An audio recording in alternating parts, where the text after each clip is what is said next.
Megastar Chiranjeevi విశ్వంభరను Dasara కానుకగా ప్రేక్షకుల ముందుకు తెచ్చేందుకు ప్లాన్ చేస్తున్నారు. బాబీ దర్శకత్వంలో రూపొందుతున్న మూవీని సంక్రాంతికి రిలీజ్ చేయాలి అన్నది మెగా స్కెచ్.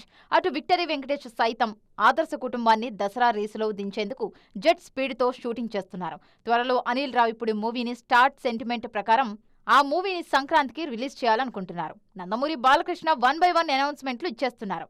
గోపీచంద్ మలినేని మూవీతో దసరా బాక్స్ ఆఫీస్ పై దండయాత్రకు సిద్ధమైన బాలయ్య రీసెంట్ గా అనౌన్స్ చేసిన కొరటాల శివ ప్రాజెక్ట్ ను సంక్రాంతికి లైన్లో పెట్టారు. మరోవైపు కింగ్ నాగార్జున తన ప్రతిష్టాత్మక 100వ చిత్రాన్ని ఎట్టి పరిస్థితుల్లోనూ సంక్రాంతి సీజన్లోనే రిలీజ్ చేయాలని గట్టిగా ఫిక్స్ అయ్యారు.